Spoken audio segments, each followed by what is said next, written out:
Alright, we're in this book, Bible Story, Volume 3, by Arthur S Maxwell.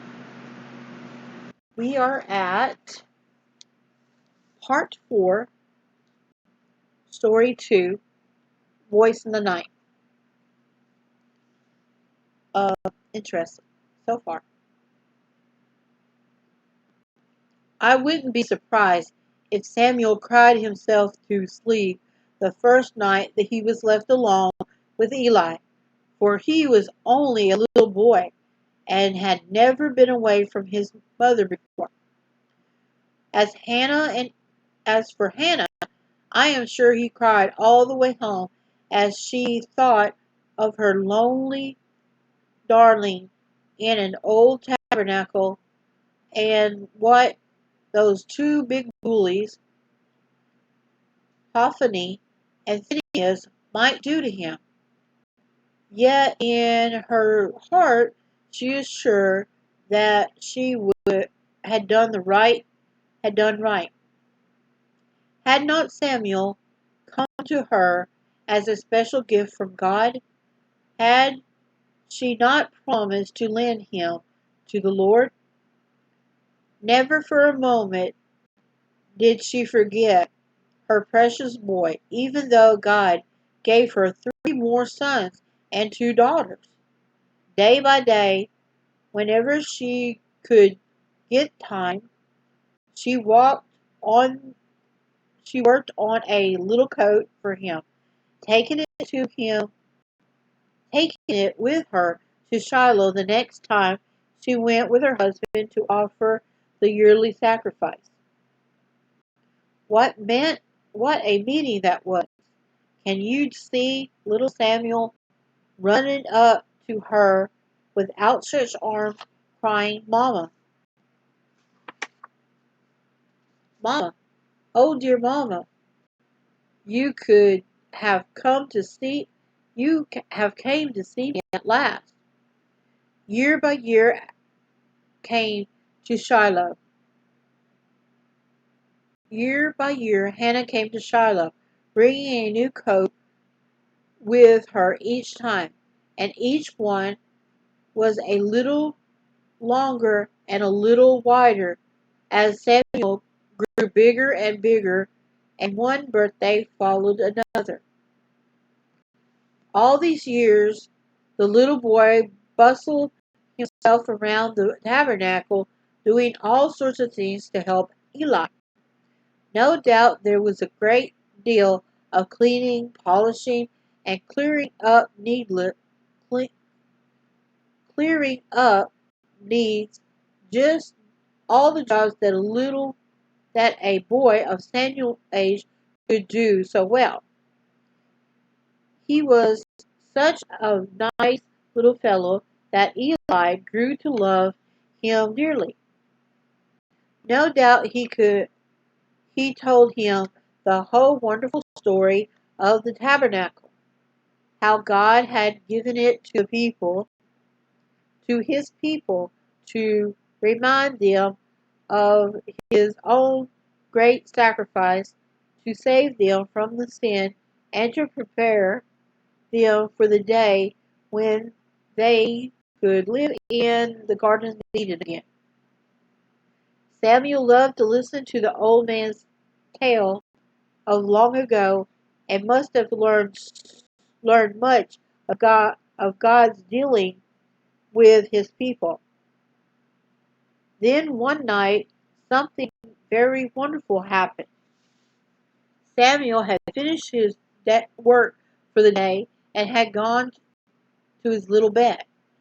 All was quiet in the tabernacle, and a flickering lamp was casting strange shadows on the wall and the ceiling.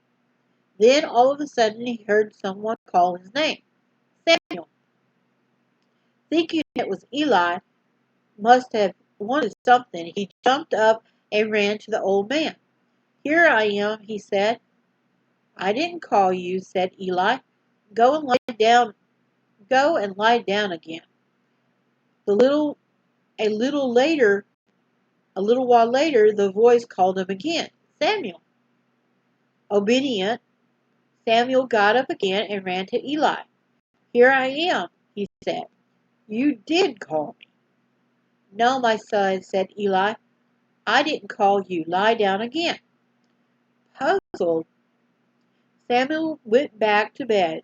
Somebody had called him. He was for sure.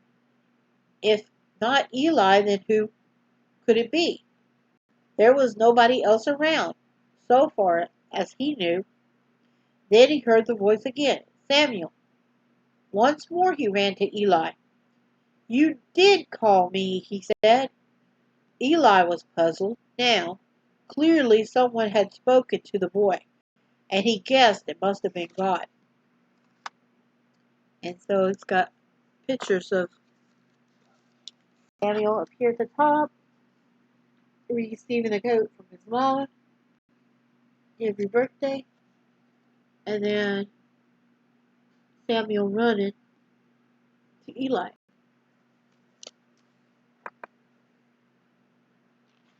Okay. And then there's a big painting by Corinne B. Dillon. And let me show you, it's a full pager. There it is. Samuel. And the caption reads, When Samuel heard the gentle voice call him in the middle of the night, he remembered what the priest, had told him, and he cried out eagerly, Speak, for thy servant heareth. That's what he said. Well, let's get back to the story. Gently he said to Samuel, Go lie down, and if you hear the voice again, saying, Speak, Lord, for thy servant heareth. Very excited now, Samuel hurried back to bed, but not to sleep. How could he? Instead, he laid there a while awake, listening. Would the voice speak again? And would it really be God? Then he heard it. So gentle, kind, and tender it was, as God would speak to a little boy. Samuel, Samuel. Trembling, Samuel whispered, Speak, for thy servant heareth.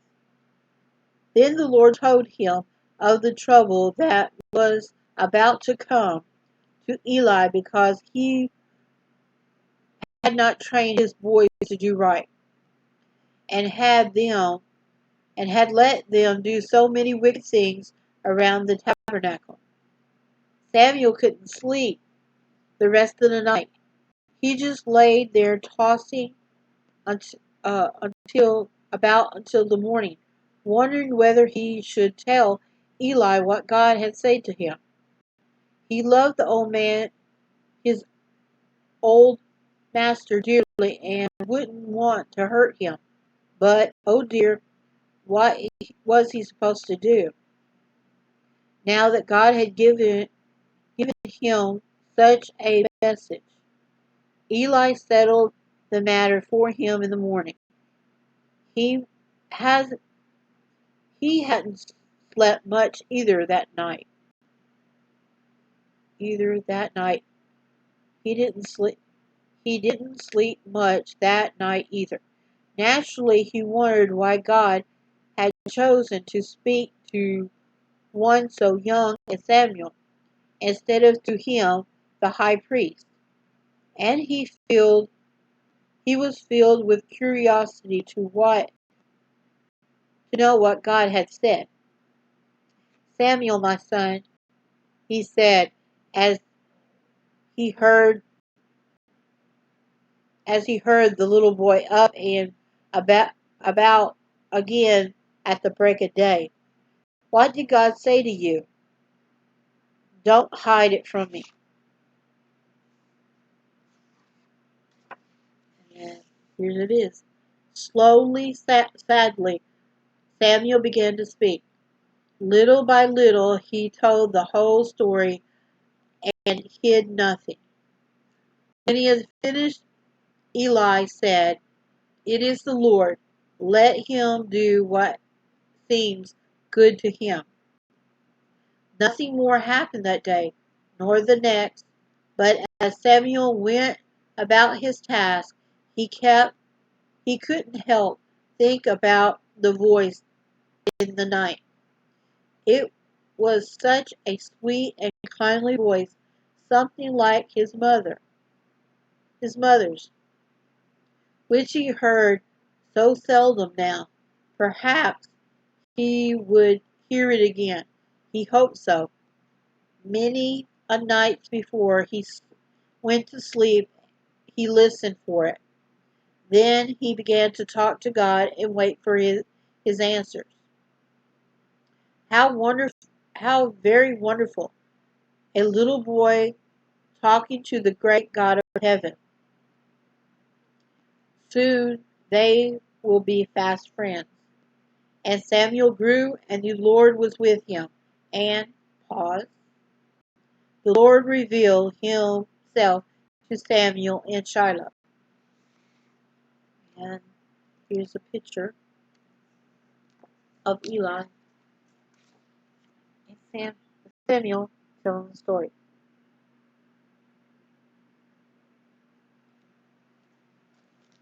So that was story 2 of part 4.